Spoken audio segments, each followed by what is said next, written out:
Dalam video ini, saya akan menjelaskan seorang tokoh filsuf Cina yang bernama Mencius.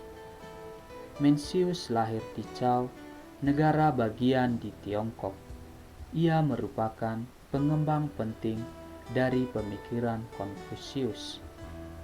Ia hidup sekitar 372 sampai dengan 289 sebelum Masehi. Dia adalah seorang filsuf Konfusianisme yang dikenal sebagai Sage kedua setelah Konfusius. Dia seorang tokoh terkemuka dan berpengaruh dalam aliran Konfusianisme. Mencius dikenal dengan konsep pemikirannya yang cemerlang. Ia mengatakan, kodrat manusia adalah baik. Kodrat manusia yang baik dapat berkembang secara optimal jika manusia ditempatkan dalam lingkungan yang baik dan mendapat pendidikan yang benar. Ia percaya bahwa manusia pada dasarnya memiliki sifat baik yang alami dan potensi untuk menjadi baik.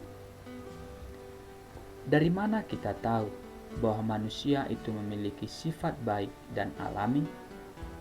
Mencius mengatakan, jika ada seorang anak kecil yang jatuh ke dalam sumur, orang yang melihat peristiwa tersebut akan merasa sedih dan ngeri. Secara spontan akan menolong anak tersebut. Jika diperhatikan, diolah, diusahakan, dan dikembangkan, kebaikan itu ibarat benih yang tumbuh secara perlahan-lahan. Mencius mengatakan, kebaikan yang ada dalam diri seseorang melahirkan 4 keutamaan. Pertama, rasa simpati adalah permulaan rasa kemanusiaan atau ron. Rasa simpati yang kuat menjadi pemacu bagi seseorang untuk melakukan tindakan yang baik dan mengasihi sesama manusia. Dalam konsep Mencius, tindakan-tindakan moral dan penuh kasih seperti membantu orang lain, berbagi, dan mengutamakan kepentingan bersama adalah hasil dari rasa simpati yang berkembang dengan baik. Melalui latihan moral dan pengembangan rasa simpati, seseorang dapat mencapai tingkat yang lebih tinggi dari rasa kemanusiaan yang meliputi cinta kasih, keadilan, dan pengorbanan diri. Kedua, rasa malu dan segan adalah permulaan kebenaran atau yi. Mencius berpendapat bahwa rasa malu dan segan merupakan faktor penting dalam membentuk moralitas dan kebenaran. Ketika seseorang merasa malu dan segan, mereka akan merasa tidak nyaman dengan tindakan mereka yang tidak pantas. Hal ini mendorong mereka untuk merenung dan memperbaiki perilaku mereka agar sesuai dengan standar moral yang lebih tinggi. Rasa malu dan segan membantu individu mengenali kesalahan dan kekurangan dalam diri mereka sendiri. Dalam proses ini, mereka memperoleh pemahaman yang lebih mendalam tentang kebenaran dan memperbaiki perilaku mereka untuk mencapai kesesuaian nilai-nilai moral yang dihormati. Ketiga, rasa hormat dan kerelaan adalah permulaan kesopanan atau li. Melalui rasa hormat, individu belajar untuk menghargai dan menghormati orang lain, mengakui kedudukan dan pengetahuan mereka, serta bertindak dengan sopan dan hormat. Rasa hormat ini membantu menjaga hubungan yang harmonis dan saling menghormati di dalam masyarakat. Rasa benar dan salah adalah permulaan kebijaksanaan atau qi. Dalam konsep Mencius, kebijaksanaan merupakan hasil dari pengembangan rasa benar dan salah yang kuat. Ketika seseorang dapat mengenali dan menghormati perbedaan antara tindakan yang benar dan salah, mereka dapat mengembangkan kebijaksanaan dalam pemikiran dan tindakan mereka.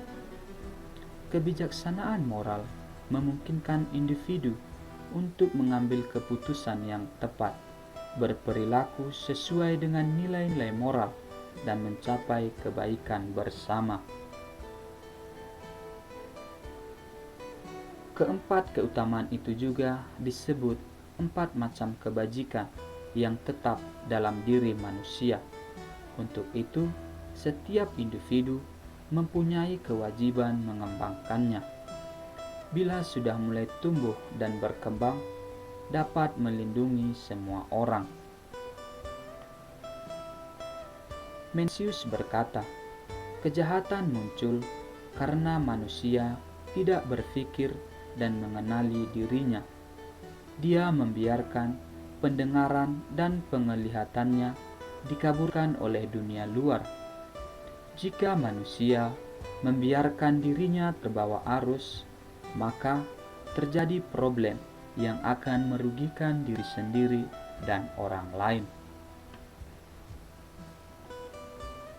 Untuk itulah Mencius mengatakan, setiap individu wajib mengolah dirinya, sebab dalam diri manusia ada energi yang disebutnya qi. Qi adalah suatu energi yang bekerja dalam diri manusia dan mengendalikan setiap tingkah laku manusia itu sendiri. Qi harus dikendalikan oleh manusia agar tidak menjadi liar dan berbahaya, yang membuat manusia jatuh kepada diri manusia yang kecil atau rendah. Mencius mengatakan, seluruh proses pengolahan diri mengerahkan kembali hati pikiran yang sudah menyimpang dari jalan yang sebenarnya. Keempat permulaan yang ada dalam diri manusia bermula dari kodrat manusia yang pada dasarnya adalah baik. Kebaikan dalam diri manusia ini disetir oleh aliran qi. Qi merupakan kekuatan moral. Aliran qi terus bergerak melahirkan kehendak. Dalam diri setiap individu ada dorongan qi, disebut sebagai hati pikiran. Mencius menolak konsep tabula rasa dalam diri manusia. Ia berkeyakinan dalam diri manusia ada pola hati pikiran tertentu yang mengikuti dorongan qi.